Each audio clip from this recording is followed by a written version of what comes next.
Something just happened on live television that nobody planned for, nobody scripted, nobody approved in advance. And the people most affected by it are almost certainly in damage control mode right now, trying to figure out exactly how much of the curtain got pulled back.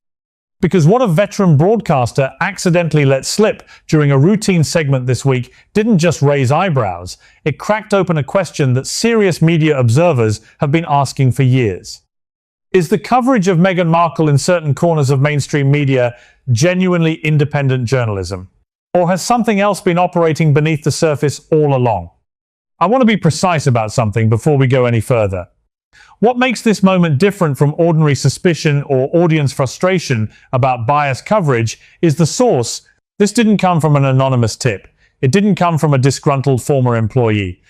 It came from a broadcaster herself, on camera, in her own words, in real time, apparently without fully registering what she was revealing as she said it. That changes everything about how seriously this needs to be taken. Subscribe right now and activate notifications because this story has threads that are still unraveling and you won't want to miss where they lead. Hit the like button. And I want you to answer something honestly in the comments. Have you noticed patterns in how certain outlets cover Meghan Markle that never quite felt like independent journalism to you? Tell me what you observed. Because your perspective as a viewer matters enormously to this conversation. Let me reconstruct exactly what happened and why it matters as much as it does. The broadcast in question was proceeding entirely normally. Viewer calls, casual conversation, the kind of segment that fills airtime without generating headlines. A caller contacted the show and expressed something to the effect that she appreciated the program, not dwelling on certain controversial figures. It was meant as a compliment. A pleasant throwaway moment between host and audience. What happened next is what nobody anticipated. Instead of accepting the caller's comment graciously and moving on, the host became noticeably defensive. Something in that compliment apparently triggered a need to clarify her position, to establish her credentials as a balanced journalist who had never been unfairly critical in the first place. And in that moment of defensiveness, she said something that immediately caught the attention of everyone paying close enough attention. She mentioned receiving a message from someone operating in close proximity to Meghan Markle. Someone who functions as an informal media liaison. A person whose entire professional identity is built around access to the Sussexes and the cultivation of journalists who cover them favorably. The message, according to the broadcaster's own account, didn't just acknowledge her recent coverage. It specifically conveyed that Meghan herself had been watching, that she had noticed, and that she was pleased with what she saw. The broadcaster relayed this as though it reflected well on her. As though being told that the subject of your journalism monitors your output and approves of it constitutes some kind of professional endorsement. Pause on that for a moment, because in any serious journalistic context, that's not an endorsement, that's a confession. The entire premise of independent journalism is that the people you cover don't get to grade your work. Their approval is not the metric by which your professional integrity is measured. In fact, consistent approval from a powerful subject you're supposed to be covering objectively is one of the clearest possible warning signs that something has gone wrong with your editorial independence. Imagine a political journalist announcing on air that a sitting Prime Minister's communications team had messaged to say the PM was delighted with recent coverage. That journalist's career would be functionally over within the news cycle. The questions would be immediate and devastating. What were you doing to earn that approval? What did you avoid reporting? What did you downplay? What arrangement, formal or informal, exists between you and the people you're supposed to hold accountable? But somehow, in the world of celebrity and royal coverage, different rules apparently apply. Coziness with subjects doesn't generate the same institutional alarm. And that discrepancy is precisely what has allowed whatever is being described here to operate for as long as it apparently has. And here's what makes that double standard particularly corrosive.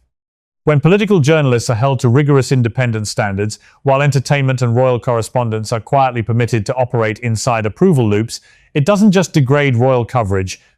It signals to the entire industry that the accountability rules are selectively enforced depending on how commercially valuable the subject is. That signal travels. Younger journalists absorb it.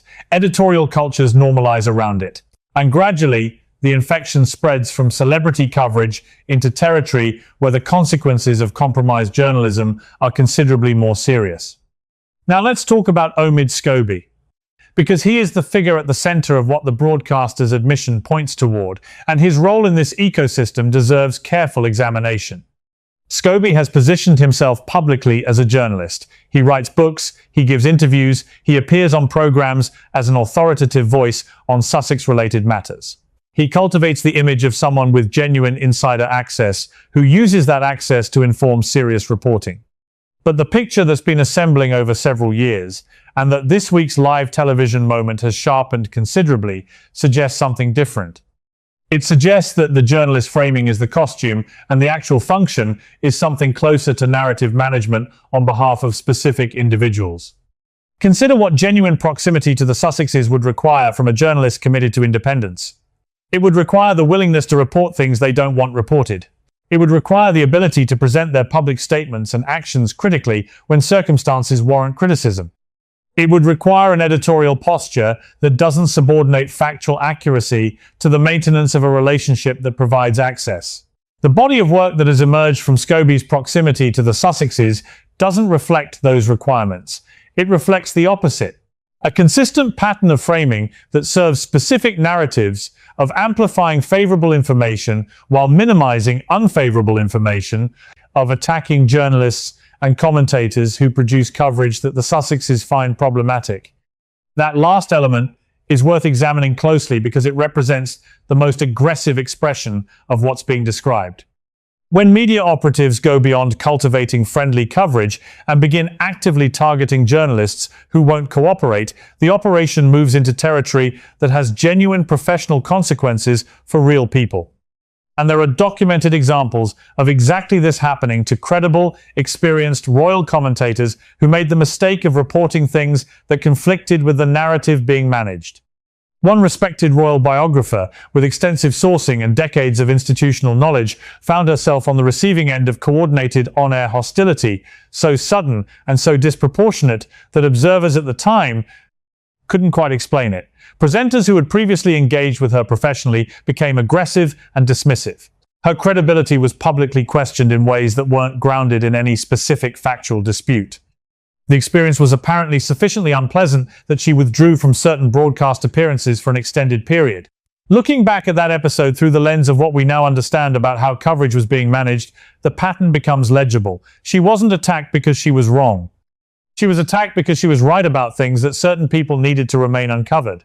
And the mechanism for that attack ran through the same network of media relationships that the broadcaster this week inadvertently illuminated. Another commentator who expressed skepticism about Sussex public statements found herself publicly labeled and characterized in terms designed to make her seem irrational or motivated by personal animus.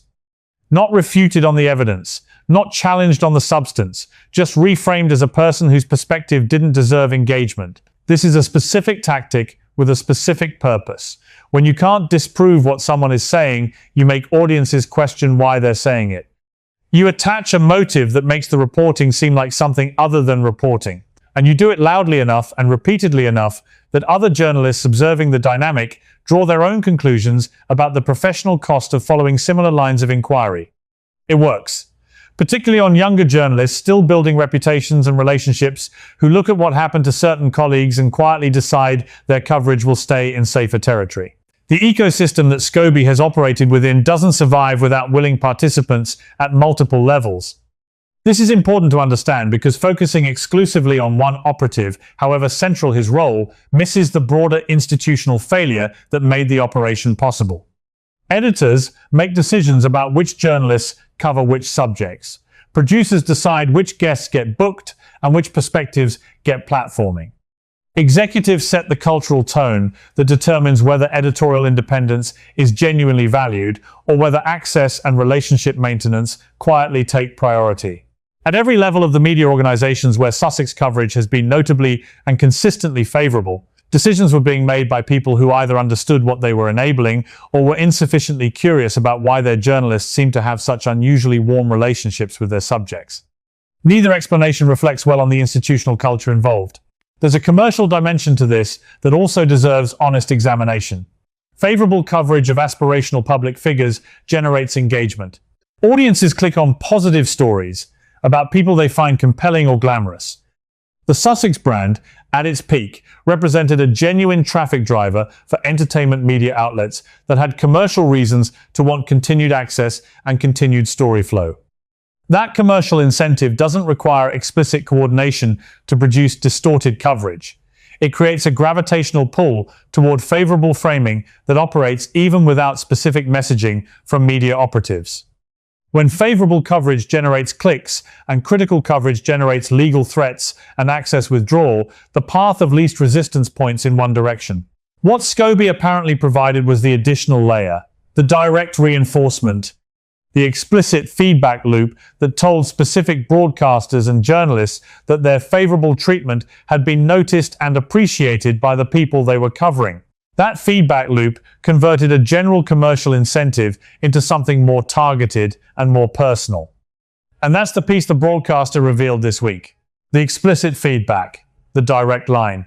Meghan was watching. Meghan was pleased. Now let's look at the trajectory of Scobie's own career, because it tells its own story about what happens when your professional identity is entirely dependent on the standing of the people you've attached yourself to.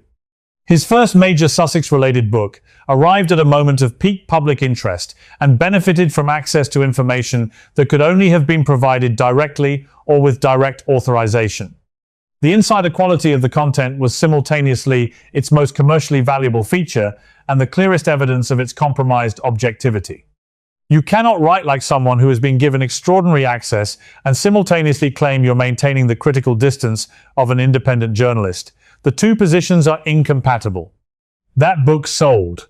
Subsequent work has performed considerably less well. The broadcasters who once welcomed him as a credible Sussex insider have become noticeably more cautious about the association. His public appearances have an increasingly uncomfortable quality to them. The discomfort of someone whose professional positioning has become difficult to defend as the context around it has changed. When the individuals your career depends on become figures of sustained public controversy, and when that controversy increasingly involves questions about the accuracy and honesty of the narrative you've been amplifying, your own credibility takes the same trajectory as theirs. There's no separating them at that point because you chose not to maintain the separation when it would have been professionally possible to do so. His recent pivot toward fiction is an interesting development worth noting. A novel set in a royal press office, drawing on apparent insider knowledge about how palace communications function. The choice of fiction rather than non-fiction is telling. Fiction provides a container for narrative claims that couldn't survive the scrutiny applied to factual assertions. Creative license becomes the defense against demands for sourcing and verification that journalism requires, and that his previous work arguably couldn't fully withstand. It's a way of continuing to shape a story while retreating from the accountability structures that honest journalism accepts as foundational. And the timing of this fiction pivot is worth noting in its own right. It arrives precisely as the factual credibility of his previous work is facing increased scrutiny. As the people his journalism served are facing their own credibility questions, as the broadcasters who once welcomed his appearances are creating distance. Moving into fiction at this specific moment isn't just a career choice. It's a strategic retreat from a territory that has become increasingly difficult to defend under the standards that non-fiction demands. And when a career built on claiming insider factual knowledge retreats into fiction, the audience is entitled to ask a pointed question. If the facts were solid, why abandon them now? But here's the thing about the broader media manipulation picture that this week's live television moment should prompt people to think carefully about. The question of whether coverage of the Sussexes has been independent isn't only about Meghan Markle or Harry or Omid Scobie as individuals, it's about what the media is for. When news organizations become instruments of narrative management for powerful individuals, the audience loses something that can't be replaced by the entertainment value of favorable coverage. They lose the ability to make accurate assessments of public figures whose behavior and statements have genuine consequences. Meghan Markle is not merely a celebrity. She is someone who has made serious public allegations about one of Britain's most significant institutions. She has claimed experiences that, if accurate, represent genuine institutional failures. She has positioned herself and her husband as advocates on significant social issues. All of that requires coverage that can actually test the claims being made, rather than coverage calibrated to generate approval from the people making them. When the coverage of those claims is being shaped by a feedback loop in which the claimant monitors journalist output and signals pleasure or displeasure through an operative who then manages relationships with those journalists. Accordingly, the public's ability to assess the claims accurately is directly compromised. That's the real harm here. Not to the journalists whose integrity has been questioned. Not even to the commentators who were targeted for refusing to cooperate. The real harm is to anyone who consumed that coverage, believing it represented honest, independent evaluation of the people and situations being described. What should happen now is straightforward to describe and difficult to execute. The broadcasters and journalists who accepted this feedback loop should examine their coverage honestly and acknowledge where it failed the audiences they're supposed to serve. The media organizations involved should review their editorial processes and implement genuine safeguards against the kind of relationship cultivation that this situation represents. And the public, which has now been given explicit evidence rather than just suspicion, should calibrate their trust in outlets and individuals accordingly. What will actually happen is harder to predict with optimism. Media institutions have a consistent historical pattern of self-protection over self-examination. The journalists involved will frame the conversation in ways that minimize their own responsibility. The initial discomfort will gradually settle into a new status quo that looks slightly different on the surface while maintaining most of the underlying dynamics. Unless the audience decides it matters enough to make it matter. That's not a small caveat. Audiences have more power over media institutional behavior than most media coverage of media behavior acknowledges. When viewers and readers consistently demonstrate that they notice and object to compromised coverage by withdrawing attention and engagement from the outlets that provide it, editorial cultures do eventually respond. The broadcaster's live slip this week handed the audience something concrete. Not a rumor, not an inference. An admission, in her own words, that the subject of her coverage was monitoring that coverage and conveying approval through an operative with a specific professional interest in managing how that subject was portrayed. That admission deserves to be treated as exactly what it is. The evidence for what it actually describes doesn't require interpretation. It requires attention, and it requires memory. Because media accountability depends entirely on audiences refusing to let moments like this one dissolve into the news cycle and disappear. The institutions involved are counting on exactly that dissolution. They're hoping the story generates a few uncomfortable days and then gets buried under whatever comes next. Holding on to this, continuing to ask questions, continuing to evaluate coverage through the lens of what was admitted this week. That sustained attention is the only mechanism through which anything actually changes. The pattern being described here didn't begin last week, and it won't end with one uncomfortable broadcast moment. It has been operating across years, across multiple outlets, across a rotating cast of journalists who entered a specific kind of relationship with their subjects and allowed that relationship to quietly redefine what their journalism was actually doing. Understanding that scope is what transforms this from an isolated incident into the structural story it actually is. Subscribe for continued coverage as this develops. Like this video if you believe journalism's independence from its subjects is worth protecting. Share this with anyone who consumes media coverage of the Sussexes and hasn't yet seen what happened this week. And comment below with your answer to this. Now that there's explicit evidence, rather than just suspicion, does it change how you'll evaluate coverage going forward? Does it change which outlets and journalists you trust? Because those individual decisions, made by enough individual viewers, are ultimately how media accountability actually functions in practice. The live television moment this week was one crack in a carefully maintained surface, but cracks have a way of spreading once they start. Stay alert, stay skeptical, and keep watching, because this story has more to reveal.